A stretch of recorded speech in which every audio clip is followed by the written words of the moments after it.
साथियों साथियों नमस्कार। आप सभी का लक्ष्य साधकम नामक यूट्यूब चैनल पर बहुत बहुत स्वागत है। आज हम लोग कारक प्रकरण के षष्ठी विभक्ति के जो षष्ठ्यत सर्थ प्रत्ययेन सूत्र है उस सूत्र को पढ़ने जा रहे हैं। षष्ठ्यत सर्थ प्रत्ययेन इस सूत्र को पढ़ने जा रहे हैं। यह सूत्र अष्टाध्यायी के दूसरे अध्याय के तृतीय पाद का 30वां सूत्र है। इस सूत्र के द्वारा कहा जा रहा है अत शुच और तस् प्रत्यय यदि अंत में होने वाले शब्दों को दक्षिणतः उत्तरतः आदि कह रहे हैं भैया। यदि अत शुच प्रत्यय जो है अर्थात जो तसिल प्रत्यय होता है, तस जो होता है, अंत वाले शब्दों जैसे दक्षिणतः उत्तरतः आदि शब्द है तथा इस प्रत्यय का अर्थ रखने वाले प्रत्ययों में अंत होने वाले शब्दों जैसे ऊपरी, अधः, अग्रे, आदो, पुरः आदि की जिससे सन्निकटता पाई जाए, मतलब जिससे साम्यता हो, उसमें कौन सी विभक्ति होती है? तो कहते हैं उसमें षष्ठी विभक्ति होती है। जैसे ग्रामस्य दक्षिणतः, ग्रामस्य दक्षिणतः, तो यहाँ पर क्या है? अतशुच प्रत्यय हुआ है, इसी कारण जो है ग्रामस्य में क्या हो गया? षष्ठी विभक्ति हो गई। अतशुच प्रत्ययांत दक्षिणतः शब्द है, इसीलिए ग्रामस्य में क्या हो गया? षष्ठी विभक्ति हो गया। अब कहते हैं भैया रथस्योपरि रथस्य उपरिष्टात्, रथस्योपरि रथस्य उपरिष्टात्, यह आ गया। कह रहे हैं भैया रथस्य ऊपरी रथस्य उपरिष्टात्,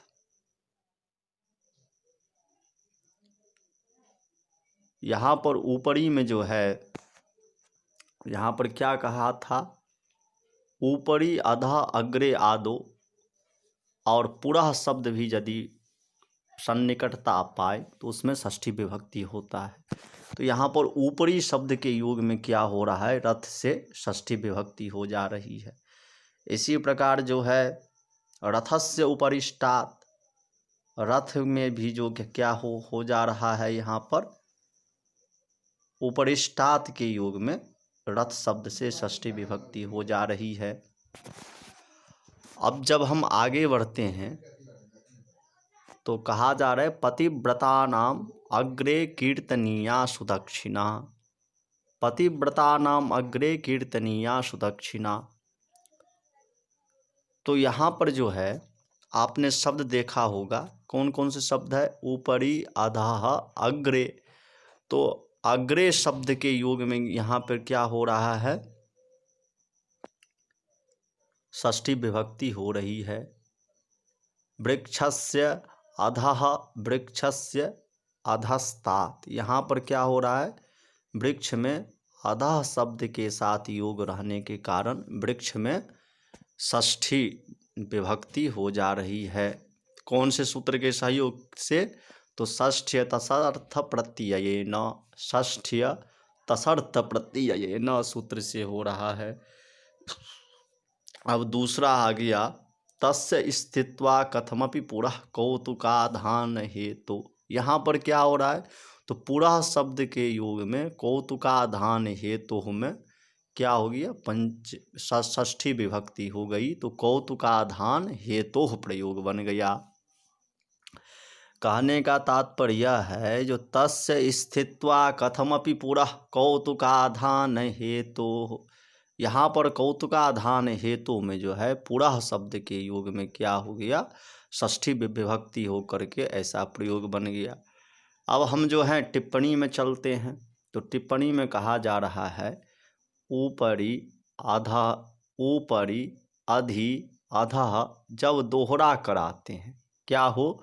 ऊपरी शब्द, अधि शब्द, अधः शब्द, जब यह दोहरा के शब्द आए अर्थात दो बार इसका प्रयोग हो, जिसे विप्सा कहते हैं, ऐसा रहे, तब षष्ठी का प्रयोग नहीं होता, किंतु द्वितीया का ही प्रयोग होता है।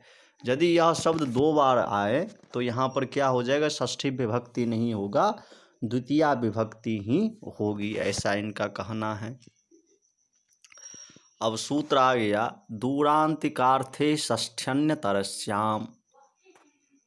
दूरांतिकार्थे षष्ठ्यन्यतरस्याम, कह रहे हैं भैया दूर, अंतिक, समीप तथा इनके समान अर्थ रखने वाले शब्दों का प्रयोग होने पर षष्ठी तथा पंचमी होता है।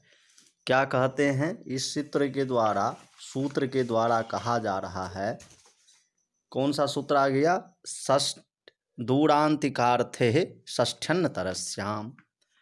इस सूत्र के द्वारा कह रहे हैं भैया दूर और अंतिक अर्थात समीप वाचक तथा इनके समान अर्थ रखने वाले, जो इनके समान अर्थ रखता हो, ऐसे शब्दों का प्रयोग होने पर भी षष्ठी तथा पंचमी होती है। कह रहे भैया दूरार्थक और समीप वाचक यदि अंतिकार्थ शब्द के प्रयोग में जिससे दूर या निकट अर्थ बोध कराना हो तो उसमें षष्ठी और पंचमी विभक्ति दोनों हो जाता है। षष्ठी और पंचमी दोनों विभक्ति होती है। तो यहाँ पर एग्जाम्पल दे रहे हैं, वनम ग्रामस्य ग्रामाद वा दूरम।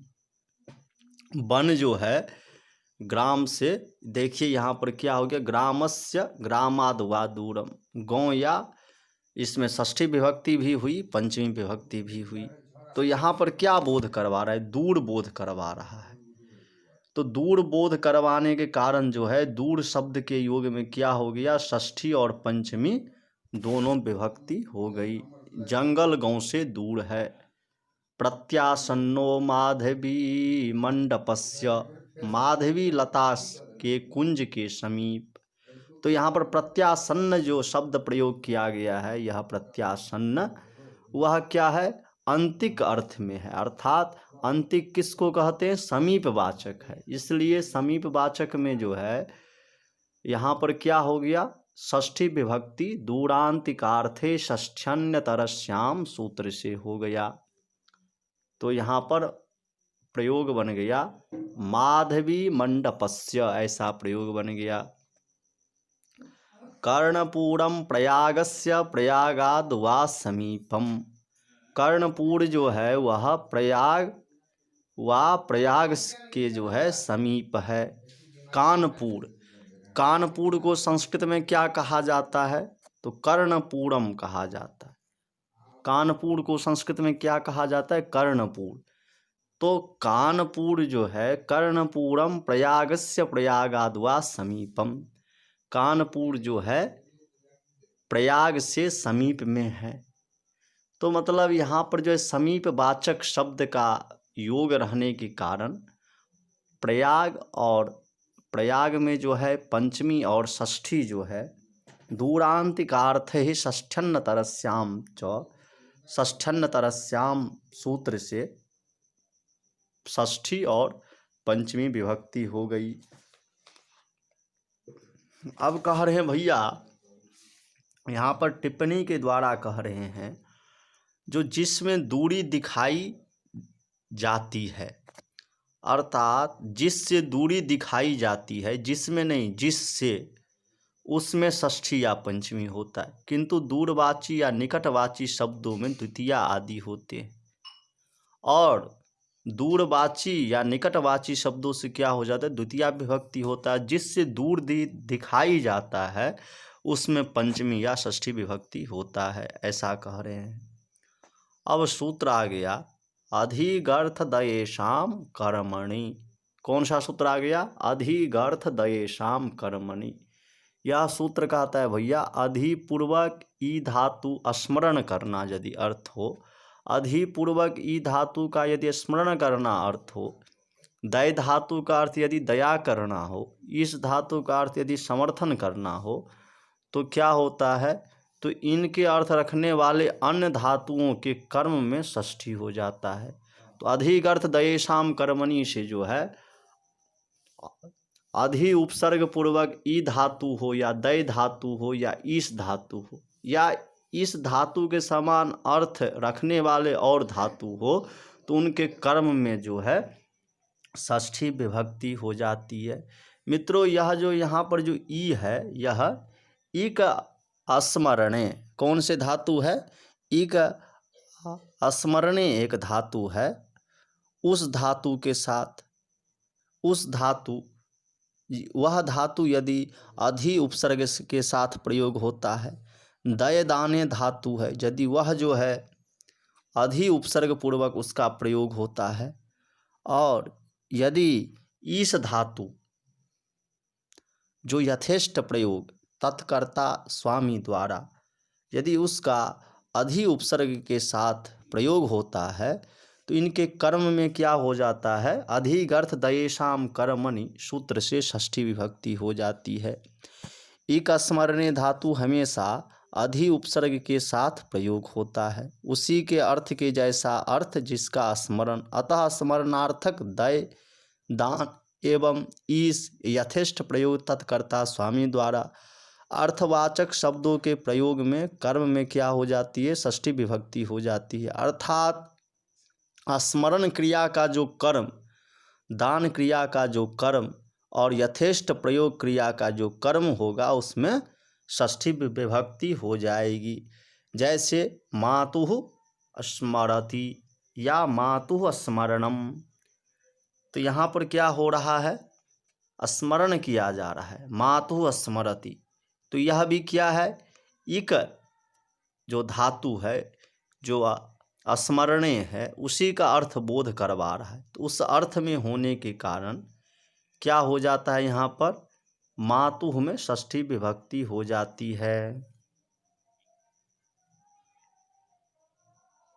ऐसा कह रहे हैं। और देखिए यहाँ पर जो है अधि जो है यह उपसर्ग मैंने सारे के साथ जोड़ दिया था, लेकिन ऐसा नहीं है। अधि के साथ जो है ई ज्वाइंट ही रहता है। जब भी अधि के साथ इक धातु का प्रयोग होगा तो वह जो है अधि उपसर्ग के साथ ही प्रयोग होगा, तो इसीलिए यहाँ पर सब के साथ नहीं जुड़ेगा, इसीलिए स्मृति के साथ अधि का प्रयोग नहीं हुआ, यह भी समझ लीजिए। अब दूसरा प्रयोग आ गया, स्मरण राघव बाणानां बिभ्यते राक्षसेश्वरः। रामचंद्र जी के बाणों की याद करता हुआ रावण दुखी हुआ। स्मरण राम बाणानां, राम को बाण को स्मरण करते हुए बिभ्यते राक्षसेश्वरः, राक्षस के जो ईश्वर थे, राजा थे, उसको क्या हुआ? दुख हुआ। यहाँ पर भी जो है स्मरण के योग में राघव बाणा नाम में षष्ठी विभक्ति हो गई। कौन से सूत्र से? अधिगर्थ दयेशाम कर्मणि सूत्र से हो गया। प्रभवति निजस्य कन्यका जनस्य महाराजा। अब कह रहे भैया प्रभवति निजस्य कन्यका जनस्य महाराज। महाराज अपनी पुत्री के ऊपर समर्थ है। कह रहे हैं भैया महाराज अपनी पुत्री के ऊपर क्या है? समर्थ हैं, समर्थ हैं, ऐसा कह रहे हैं। तो अब जो है यहाँ पर क्या हो रहा है? तो यहाँ पर कह रहे हैं भैया इस धातु का जो अर्थ है समर्थ, उस अर्थ में यहाँ पर क्या हो रहा है? प्रभवति निजस्य कन्यका जनस्य, यहाँ पर क्या हो जा रहा है? प्रभवति के योग में षष्ठी विभक्ति हो रही है, ऐसा कह रहे हैं। अब आ गया अगला प्रयोग। अगले प्रयोग में कह रहे हैं गात्रानामनीशोस्मि संवृतः, मैं अपने अंगों का मालिक न रहा। गात्रानाम अनीशोस्मि संवृतः, मैं अपने अंगों का मालिक न रहा, ऐसा कह रहे हैं। अब यानी यहाँ पर भी क्या है? समर्थ का ही उदाहरण दे रहे हैं। तो यहाँ पर मनसाम में क्या हो गया? षष्ठी विभक्ति का प्रयोग हो गया, बभूवुः। यहाँ पर समर्थ का प्रयोग ईश, अच्छा ईश का ही प्रयोग है यहाँ पे, ईश देखिए, तो ऐसा हो गया। अब आगे चलते हैं तो कहा जा रहा है सौवस्तिकत्वं विभवान येषां व्रजन्ति तेषां दयसे न कस्मात्, यह प्रयोग आया। अर्थात सौवस्तिकत्वं विभवान येषां व्रजन्ति तेषां दयते न कस्मात्, जिनका धन प्रातः काल तक भी नहीं टिकता, उनके ऊपर तू क्यों नहीं दया करता। यहाँ पर दय धातु है दया करने के अर्थ में, तो दयसे के अर्थ में देखिए यहाँ पर तेषाम षष्ठी विभक्ति का प्रयोग हुआ है। क्या हो रहा है यहाँ पर, तो दयसे का प्रयोग हो रहा है। रामस्य दयमानः, राम के ऊपर दया करता है, दयमानः के योग में राम में षष्ठी विभक्ति हो गई। अब हम जो हैं ऊपर चलते हैं, टिप्पणी कह रहे हैं भैया, सामान्यतः स्मृति के कर्म में द्वितीया ही होती है। सामान्यतः जो है स्मृति धातु यदि रहेगा तो उसके कर्म में क्या होता है, द्वितीया ही होती है। स्मरसि गोदावरीम, गोदावरी को स्मरण करता है। सामान्यतः, विशेष नियम नहीं रहेगा तब नहीं होगा, ऐसा कह रहे हैं। अब यह उत्तर रामचरित का जो है यह स्मरसि गोदावरी। इसी प्रकार प्रपूर्वक भू धातु तथा उससे बने शब्दों के योग में चतुर्थी भी होती है। इसी प्रकार जो है प्र उपसर्ग पूर्वक यदि भू धातु रहेगा उससे बने शब्दों के योग में क्या हो जाता है, चतुर्थी विभक्ति भी हो जाती है। यह पृष्ठ नंबर 187 में आप देख सकते हैं, टिप्पणी में, सेकेंड नंबर के टिप्पणी में ऐसा कह रहे हैं। अब जब हम ऊपर चलते हैं तो कहा जा रहा है उपर्युक्त वाक्यों में षष्ठी का प्रयोग कर्म कारक को व्यक्त करने के लिए किया गया है। उपर्युक्त वाक्य में जो है षष्ठी का प्रयोग कर्म कारक को व्यक्त करने के लिए किया गया है। अब जो अगले सूत्र में भी कर्ता कर्म में षष्ठी विभक्ति हो जाती है। अगले सूत्र में भी क्या होता है, कर्ता और कर्म में षष्ठी विभक्ति हो जाती है। यह षष्ठी शेषे सूत्र में शेष अर्थात संज्ञाओं और सर्वनाम के पारस्परिक संबंध सामान्य को प्रकट करने के लिए बताई गई षष्ठी से भिन्न है। इसे कारक षष्ठी कहते हैं। इसी षष्ठी नियम 104 का अपवाद समझना चाहिए। अब हम आगे जाते हैं तो 210 नंबर का जो पेज है उसमें कहा जा रहा है कर्तृकर्मणोः कृति। कर्तृकर्मणो कृति कौन सा सूत्र आ गया, कर्तृकर्मणो कृति, ये सूत्र आ गया। ये सूत्र का जो है वह अष्टाध्यायी के दूसरे अध्याय के तृतीय पाद के 65वां सूत्र है। यह कौन सा, कर्तृकर्मणो कृति ही। यह सूत्र जो है अष्टाध्यायी के दूसरे अध्याय के तृतीय पाद के 65वां सूत्र है, कर्तृकर्मणोः कृति। यह सूत्र कहता है जब कोई क्रिया कृदंत प्रत्यय के द्वारा प्रकट की जाती है, जब कोई क्रिया जो है कृदंत प्रत्यय के द्वारा प्रकट की जाती है, जैसे जाने की क्रिया गति से, याद करने की स्मृति से, उस क्रिया का जो कर्ता या कर्म होता है वह कृदंत शब्द के साथ षष्ठी में रखा जाता है। कर्तृकर्मणोः कृति सूत्र में कहा जा रहा है जो मतलब जो कृदंत है अर्थात कृत प्रत्ययांत शब्द के प्रयोग में कर्ता और कर्म में जो है षष्ठी विभक्ति होती है। अर्थात यदि कृदंत प्रत्यय का प्रयोग होगा तो क्या होगा, कर्ता और कर्म में षष्ठी विभक्ति होगी।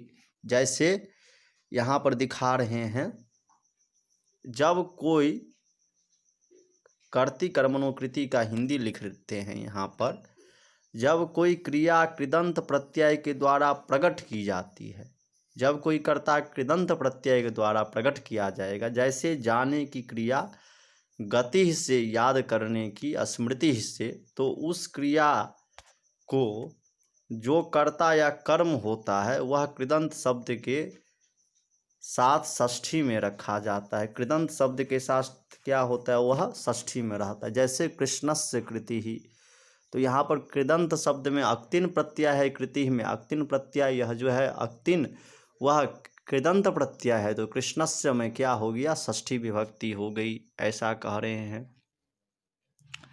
यहाँ पर करना क्रिया का बोधक कृति शब्द है। यहाँ पर करना क्रिया का बोधक क्या है, कृति शब्द है, जो कि क्री धातु में कृदंत अक्ति प्रत्यय जोड़ने से बना है, जो कि क्री धातु में कृदंत अक्तिन प्रत्यय जोड़ने से बना है, और इसका कर्ता कौन है, कृष्ण है। इसीलिए कृत प्रत्ययांत कृति शब्द के साथ कर्ता कृष्ण में षष्ठी हुई, ऐसा कह रहे हैं। अब जो है रामस्य गति ही, यहाँ पर क्या है, गम धातु से अक्तिन प्रत्यय करके कृदंत प्रत्यय, इसलिए राम में षष्ठी विभक्ति हो गई। बालका नाम रोदनम, रोदनम यहाँ पे क्या है, तो यू प्रत्यय हुआ है, तो यहाँ पर जो है ल्युट प्रत्यय हुआ होगा, तो बाल का नाम रोदनम, तो इसीलिए इसमें षष्ठी विभक्ति होगी। क्रतु नाम अर्हता, तो अर्हता जो है वह षष्ठी विभक्ति मतलब कृदंत का वह है, कृदंत प्रत्ययांत शब्द है, तो इसीलिए क्रतु नाम में षष्ठी विभक्ति हो गई। यज्ञों का विध्वंस करने वाला। वेदस्य अध्येता, कह रहे हैं वेद का अध्ययन करने वाला, तो अध्येता जो है यह कृदंत प्रत्ययांत शब्द है, इसीलिए वेदस्य अध्येता, इसमें षष्ठी विभक्ति हो गई। अब कहते हैं भैया यहाँ पर अध्येता अधि उपसर्ग पूर्वक इंग धातु तथा त्रिच प्रत्यय से बना है। कहते हैं भैया यहाँ पर जो अध्येता है वह अधि उपसर्ग पूर्वक इंग धातु तथा त्रिच प्रत्यय से बना है, इसका कर्म वेद है, इसीलिए कृदंत अध्येता शब्द के साथ कर्म वेद में षष्ठी हुई। इसी प्रकार क्रतु नाम में त्रिजंत अर्हता के योग में षष्ठी हुई। अब भैया अध्येता जो है वह अधिपूर्वक इंग धातु से बना हुआ है, तथा इसमें जो है कौन सा प्रत्यय हुआ है अध्येता में, तो त्रिच प्रत्यय हुआ है, त्रिच प्रत्यय करके अध्येता बना है। त्रिच प्रत्यय जो है वह कृदंत प्रत्यय है, तो कृदंत प्रत्यय होने के कारण वेदस्य में क्या हो गया, षष्ठी विभक्ति हो गया। इसी प्रकार जो है कर्म वेद, उसमें क्या हो गया, षष्ठी विभक्ति हो गई। यहाँ पे कृदंत अध्येता शब्द के साथ कर्म वेद में षष्ठी हुई। इसी प्रकार क्रतु नाम में भी त्रिजंत अर्हता में जो है षष्ठी विभक्ति हो गई। अर्ह शब्द से जो है त्रिच प्रत्यय करके क्या बना, अर्हता। वह त्रिच प्रत्यय जो है वह कौन सा प्रत्यय है, तो कृदंत प्रत्यय है, तो कृदंत प्रत्यय होने के कारण क्रतु नाम में जो है कर्ति कर्मणो कृति से षष्ठी विभक्ति हो गई। इसी प्रकार जो है विषस्य भोजनम, यह कृदंत प्रत्यय का योग में रहने के कारण विष में षष्ठी विभक्ति हो गई। घातः जो है कृदंत प्रत्ययांत शब्द योग में है, इसीलिए राक्षसा नाम में षष्ठी विभक्ति हो गई। इसी प्रकार राज्यस्य प्राप्ति, राज्य की प्राप्ति में जो है यहाँ पर भी षष्ठी विभक्ति कृदांत प्रत्यय के योग रहने के कारण इसमें हो गई। टिप्पणी में आप कह रहे हैं भैया गुण कर्मणि वेश्यते, यह एक वार्तिक लिख रहे हैं, गुण कर्मणि बा ईष्यते, गुण कर्मणि बा ईष्यते, कह रहे हैं जो कृदंत के गौण कर्म में विकल्प से षष्ठी होती है, जो कृदंत होता है उसके गौण कर्म में विकल्प से षष्ठी होती है। नेता अश्वस्य श्रुघ्नस्य श्रुघ्नं वा, नेता गुण कर्मणि वेश्यते, कृदंत के गौण कर्म जो होगा उसमें विकल्प से षष्ठी होता है। नेता अश्वस्य सुघ्नम श्रुघ्नस्य सुघ्नं वा, कहते हैं भैया यहाँ पर गौण कर्म क्या है, तो श्रुघ्न है, तो इसमें क्या हो जाएगा, षष्ठी विभक्ति एक पक्ष में हो जाएगी और एक पक्ष में जो है द्वितीया ही रहेगा, तो इसलिए बन गया नेता अश्वस्य सुघ्नस्य सुघ्नम वा। अब प्रयोग आ गया उभय प्राप्तो कर्मणि। कौन सा प्रयोग आ गया? उभय प्राप्तो कर्मणि, यह सूत्र है। अब इसका प्रयोग आएगा। उभय प्राप्तो कर्मणि सूत्र जो है वह अष्टाध्यायी के दूसरे अध्याय के तृतीय पाद के 66वां सूत्र है। उभय प्राप्तो कर्मणि कहाँ की है? तो यह सूत्र कहाँ की अष्टाध्यायी में कहाँ पर है? तो अष्टाध्यायी में यह दूसरे अध्याय के तृतीय पाद के 66वां सूत्र है। उभय प्राप्तो कर्मणि सूत्र के द्वारा जो है कहा जा रहा है उभय प्राप्तो कर्मणि। इस सूत्र के द्वारा कहा जा रहा है जो जहाँ कर्ता कर्म दोनों आए हो वहाँ कृदंत के योग में कर्म में ही षष्ठी होगी, कर्ता में नहीं। जहाँ पे कर्ता कर्म दोनों आए हो वहाँ जो है कृदंत के योग में कर्म में ही षष्ठी होगी, कर्ता में नहीं होगा। जैसे आश्चर्यो गवाम दोहो गोपेन, तो यहाँ पर आश्चर्य जो था वह कर्ता था, लेकिन उसमें जो है षष्ठी न होकर के गवाम जो कर्म था उसी में केवल षष्ठी विभक्ति हुई। तो गवाम में जो है षष्ठी होकर के गवाम बन गया। आश्चर्यो गवाम देहो गोपेन। अब टिप्पणी में हम लोग चलते हैं, तो टिप्पणी में यहाँ पर कहा जा रहा है जो स्त्री प्रत्ययोरकार कारयोर नायम नियमः, स्त्री प्रत्ययोरकारयोर नायम नियमः वार्तिक है। कह रहे भैया किंतु जब स्त्रीलिंग कृत प्रत्यय अक, स्त्रीलिंग प्रत्यय करके जब अक जो है नुच नुच या अ हो तो कर्ता में भी षष्ठी होती है। जैसे भेदिका विभित्सा व रुद्रस्य जगतः, यहाँ भेदन क्रिया के कर्ता रुद्र में भी षष्ठी हुई। शेषे विभाषा वार्तिक से अन्य स्त्रीलिंग कृत प्रत्यय के प्रयोग में कर्ता में विकल्प से षष्ठी होती है। जैसे विचित्रा जगतः कृतिर हरिणा वा, इस वाक्य में कर्ता हरि में विकल्प से षष्ठी हुई, किंतु कुछ लोगों के मतानुसार यह विकल्प स्त्रीलिंग कृत प्रत्यय के ही कर्ता के विषय में नहीं अपितु अन्य लिंग कृत प्रत्ययों के कर्ता के विषय में भी होते हैं। जैसे शब्दानाम अनुशासनाम आचार्येण आचार्यस्य, आचार्य के द्वारा शब्द का उपदेश। एक बार फिर से हम देखते हैं, टिप्पणी में कह रहे हैं भैया स्त्री प्रत्ययोरकारयोर नायम नियमः। कह रहे हैं भैया जब स्त्रीलिंग कृत प्रत्यय अक नूच और अ हो तो कर्ता में भी षष्ठी होती है। जैसे भेदिका विभित्सा रुद्रस्य जगतः, यहाँ भेदन क्रिया के कर्ता रुद्र में षष्ठी हुई। शेषे विभाषा वार्तिक से अन्य स्त्रीलिंग कृत प्रत्यय के प्रयोग में कर्ता में विकल्प से षष्ठी होती है। जैसे विचित्रा जगतः कृतिर हरेर हरिणा वा, इस वाक्य में कर्ता हरि में विकल्प से षष्ठी हुई, किंतु कुछ लोगों के मतानुसार यह विकल्प स्त्रीलिंग कृत प्रत्ययों के ही कर्ता के विषय में नहीं अपितु अन्य लिंगों के कृत प्रत्यय के कर्ता के विषय में भी है। जैसे शब्दानुशासन, यह जो है उदाहरण आपके सामने प्रस्तुत किया गया। अब हम आगे बढ़ते हैं, तो यहाँ पर कहा जा रहा है न लोकाव्यय निष्ठा खलर्तॄणाम। क्या कहा जा रहा है? न लोकाव्यय निष्ठा खलर्तॄणाम।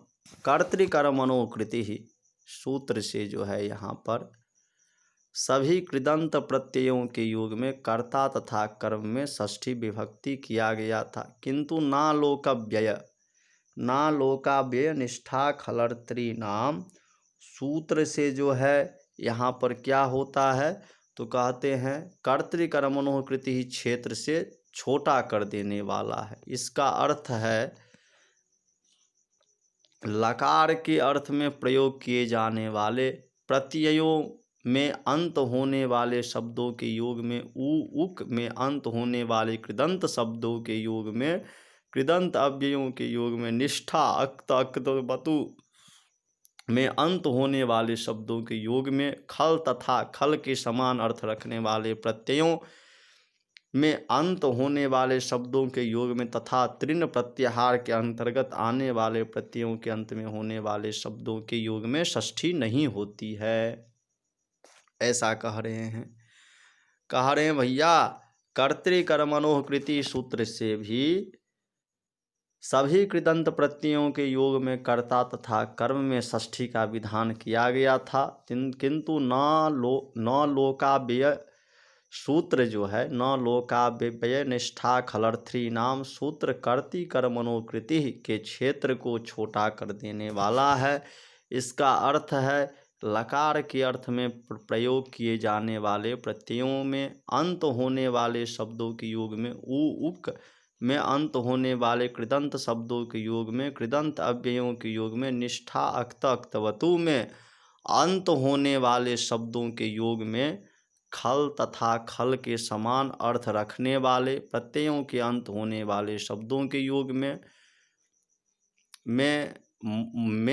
तथा तृण प्रत्याहार के अंतर्गत होने वाले प्रत्ययों के अंत में होने वाले शब्दों के योग में षष्ठी नहीं होता है। स्त्री प्रत्यय इत्येके केचित् विशेषेणे विभाषाम इच्छन्ति।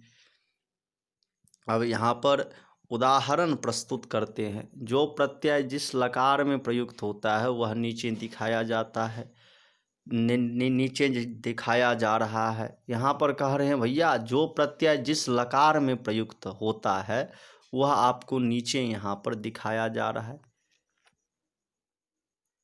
जैसे कि कह रहे हैं, अब मित्रों यह तो इसमें कहा जा रहा है सत्री तथा सानच जो है वह लट लकार में इसका प्रयोग होता है। सत्री और सानच का केवल लट लकार में ही प्रयोग होता है। यह ध्यान रखिएगा, यह आपको परीक्षा में पूछ सकता है। सत्री सानच इति प्रत्यय इत्यस्य कस्मिन् लकारे प्रयोगः भवति, तो लट लकारे प्रयोगो भवति, ऐसा आपको लिखना है। फिर आ गया क्वसु तथा कानच। क्वसु और कानच प्रत्यय जो है इसका लिट लकार के अर्थ में प्रयोग होता है, लिट लकार में ही केवल प्रयोग होता है। क्षत्रि और श्यमान लिट लकार के अर्थ में प्रयोग होता है, अर्थात लिट लकार के अर्थ में ही प्रयोग होता है। मतलब यह ध्यान रखिएगा क्षत्रि सानच का जो है लट लकार के अर्थ में, क्वसु और कानच का लिट लकार के अर्थ में प्रयोग होता है। क्षत्रि और श्यमान का जो है लिट लकार के अर्थ में प्रयोग होता है। यह सामान्य बात ध्यान रखिएगा।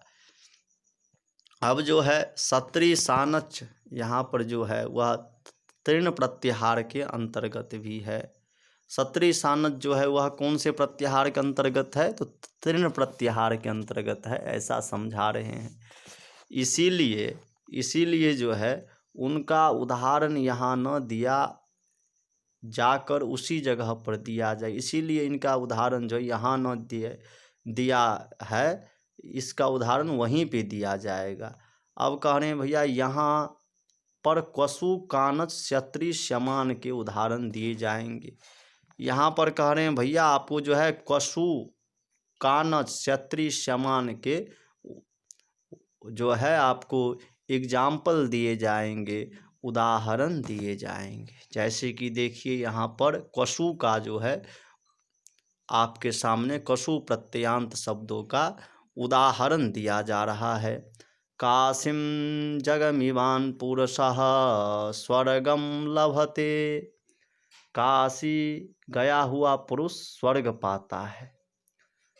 तो यहाँ पर जो है काशीं जगमिवान् पुरुषः स्वर्गम लभते, यह जो है कशु प्रत्ययांत शब्द है, इसका हिंदी किया गया है काशी गया हुआ पुरुष स्वर्ग पाता है। और अब हम लोग कानच प्रत्ययांत शब्द का देखते हैं। कानच प्रत्ययांत शब्द का दे रहे हैं परोपकारम चक्राणाः जनाः ख्यातिम गच्छन्ति। परोपकारम चक्राणाः जनाः ख्यातिम गच्छन्ति, परोपकार कर चुके हुए लोग विख्यात हो जाते हैं। यह कानच प्रत्ययांत प्रयोग है। अब क्षत्रिय प्रत्ययांत जो है वह दिखा रहे हैं। वन्यान दुष्ट सत्वात विन्यस्यन इव, वन्यान दुष्ट सत्वान विनेश्यन इव, जंगल के दुष्ट जीवों को सिखाता हुआ सा, जंगल के दुष्ट जीवों को सिखाता हुआ सा, यह क्षत्रिय प्रत्ययांत शब्द है। अब हम चलते हैं अगले प्रयोग पर। तो इसमें जो है समान का प्रयोग यहाँ पर दिखाया जा रहा है। अक्षयवटम पूजयिष्यमाना यात्रिनः गंगा तीरे एव स्थास्यन्ति, यह समान प्रत्यय का प्रत्ययांत प्रयोग यहाँ पर दिखा रहे हैं। जो यात्री अक्षयवट की पूजा करनी चाहेंगे वह गंगा तीर पे ही टिक जाएंगे। अब जो है उ तथा उक प्रत्यय के उदाहरण यहाँ दिए जा रहे हैं। उ तथा उक प्रत्यय के उदाहरण दिए जा रहे हैं। कहते हैं भैया उ जो है वह हरिम दिदृक्षु, हरि को देखने के इच्छुक। यहाँ पर क्या है, उ प्रत्यांत का उदाहरण है। उक प्रत्यय का उदाहरण दैत्यान धातु को हरि ही, यह क्या है, उक प्रत्यय का उदाहरण है। हरि दैत्य के हंता हैं, मारने वाले हैं दैत्य को। अब जो है कह रहे हैं भैया कृदंत अव्यय प्रधानतया नमुल कत्वा ल्यप तुमुन इत्यादि प्रत्यय लगाकर बनाए जाते हैं शब्द, इनके उदाहरण।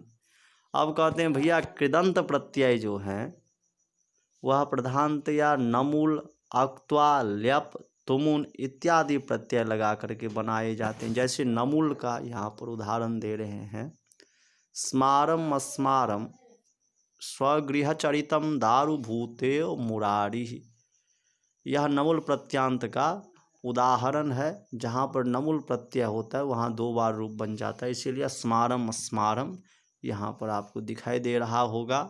अपने घर का चरित्र याद करके मुरारी काष्ठ हो गए, ऐसा। अब अक्त्वा प्रत्यांत शब्द का उदाहरण यहाँ पे दिया जा रहा है। संसारम सृष्ट्वा, संसार रचकर, यहाँ पर अक्त्वा प्रत्ययांत का, यह अक्त्वा प्रत्यांत होने के कारण यहाँ पर जो है द्वितीया विभक्ति हो गई। ल्यप का यहाँ पे उदाहरण दे रहे, सीताम परित्यज्य लक्ष्मणोप्यासीत, ल्यवंत का उदाहरण है, सीता को त्याग कर लक्ष्मण जी चले गए।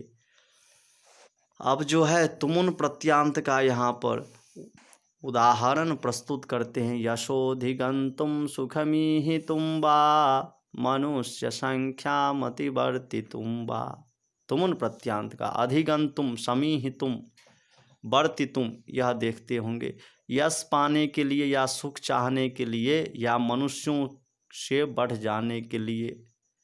अक्त तथा अक्तवतु क्या कहलाते हैं, निष्ठा कहलाते हैं। अक्त अक्तवतु निष्ठा, ऐसा सूत्र भी है। अक्त अक्तवतु प्रत्यय जो है उनकी क्या होती है, निष्ठा संज्ञा होती है। अब कहते हैं भैया अक्त प्रत्यय का यहाँ पर दे रहे हैं उदाहरण, विष्णुना हता दैत्याः, दैत्य लोग विष्णु से मार डाले गए। अक्तवतु का उदाहरण प्रस्तुत करते हैं, दैत्यान हतवान विष्णु, विष्णु ने दैत्यों को मार डाला। खल प्रत्यांत का उदाहरण दे रहे हैं, शुकरः प्रपंचो हरिणा, शुकरः प्रपंचो हरिणा, हरि का संसार प्रपंच आराम से होता है। तृण प्रत्ययांत शब्द का उदाहरण प्रस्तुत करते हुए कहते हैं, सत्री सानच सानन चानस तृण, इनके उदाहरण जो है एग्जाम्पल यह देते हैं। सत्री का दे रहे हैं उदाहरण। तो आप कह रहे हैं भैया जो तृण प्रत्याहार है उसके अंतर्गत ये प्रत्यय आते हैं।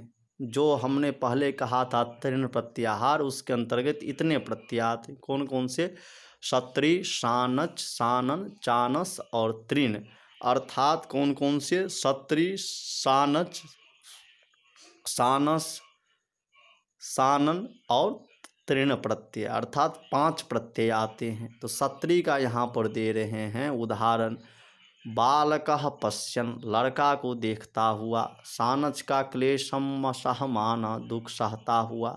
सानन सोमम पवमान, सोमरस से पीता हुआ। चानस जो है आत्मानं मंडयमानः, अपने को अलंकृत करता हुआ। तृण प्रत्यय का उदाहरण दे रहे हैं, कर्ता कटान, चटाइयों को बनाने वाला। नोट, नोट में कह रहे हैं भैया इन सब प्रत्ययों का व्याख्यान कृदंत विचार में आगे भी आपको मिलेगा, यदि वहाँ पढ़ेंगे तो वहाँ से स्पष्ट हो जाएगा। अब जो है अक्तस्य च वर्तमाने, यह सूत्र आता है, तो यह सूत्र हम पढ़ करके आज का व्याख्यान जो है यहीं पे समाप्त करेंगे। कह रहे हैं अक्तस्य च वर्तमाने जो है यह सूत्र जो है वह अष्टाध्यायी के दूसरे अध्याय के तृतीय पाद के 67वां सूत्र है। इस सूत्र के द्वारा कहा गया है वर्तमान अर्थ में अक्त प्रत्यांत शब्द के प्रयोग में षष्ठी विभक्ति होती है। यह सूत्रार्थ है। वर्तमान अर्थ में मति बुद्धि पूजार्थेभ्यश्च सूत्र से मत्यर्थक, इच्छार्थक, बुद्ध्यर्थक और पूजार्थक धातु से अक्त प्रत्यय होता है। अब यहाँ पर देखिए हिंदी में कहा जा रहा है जब अक्त प्रत्यांत शब्द जो कि भूतकाल का बोधक होता है, जैसे सगतः वह गया, वर्तमान के अर्थ में प्रयुक्त होता है तो षष्ठी होती है। जो अक्त प्रत्यांत जो है क्या होता है, भूतकाल का बोधक होता है, और वर्तमान के अर्थ में यदि वह प्रयुक्त हो तो उसमें क्या हो जाए, षष्ठी विभक्ति हो जाए। इसीलिए सूत्र ही बना दिया गया अक्तस्य च वर्तमाने। अहम राज्ञो मतो बुद्धा पूजितो वा, मुझे राजा मानते हैं, जानते हैं अथवा पूजते हैं। अहम राज्ञः मतो बुद्धा, मतः यहाँ भी षष्ठी है। पूजितः, पूजितः में भी क्या है, षष्ठी विभक्ति है। अहम राज्ञो मतो बुद्धा पूजितो वा, यहाँ पर जो है मत, यहाँ पर मत जो है बुध तथा पूजित में अक्त प्रत्यय का प्रयोग हुआ है। पूजितः जो है षष्ठ्यंत नहीं, उसमें अक्त प्रत्यय का प्रयोग हुआ है। मतः में भी अक्त का, बुद्धा में भी अक्त प्रत्यय का हुआ है। वह वर्तमान काल के अर्थ में है। अतः इस वाक्य की व्याख्या यूँ होगा, माम राजा मन्यते बोधयति पूजयति वा विदितं तप्यमानं तनो में भुवनत्रयम्। ऐसा रघुवंश के सर्ग नंबर 19 में कहा गया है। यहाँ पर जो है राज्ञः में षष्ठी हुई है केवल। यह मतः जो है, बुद्धा जो है, पूजितः जो है अक्त प्रत्यांत शब्द है। मैंने पहले इसमें षष्ठी बता दिया था, लेकिन षष्ठी नहीं है। राज्ञः में जो है केवल षष्ठी विभक्ति है। इसमें जो अक्त प्रत्यय है वह वर्तमान काल का बोधक है, ऐसा कह रहे हैं। अब जो है श्लोक का हिंदी अर्थ यहाँ पर दिखा रहे हैं। मैं जानता हूँ कि उससे तीनों भुवन पीड़ित हैं। यहाँ पर भी विदित का अक्त प्रत्यय वर्तमान अर्थ में प्रयुक्त हुआ। वर्तमान काल के स्वरूप में लाने पर इस वाक्य का आकार यूँ होगा, तेन तप्यमानं भुवनत्रयम् अहम वेद्मि। अर्थात यह सूत्र नालोकाव्य निष्ठा खलत्रीनाम सूत्र से निष्ठा प्रत्ययों के योग में निर्दिष्ट षष्ठी का निषेध का अपवाद है। अब जो है नियम दूसरा आ गया, नपुंसके भावे अक्तः। सूत्र के अनुसार भाव क्रिया से सूचित होने वाले कार्य के अर्थ में अक्त प्रत्यय लगकर बने हुए नपुंसक लिंग शब्दों के योग में भी कर्तृकर्मणोकृति के अनुसार षष्ठी होती है।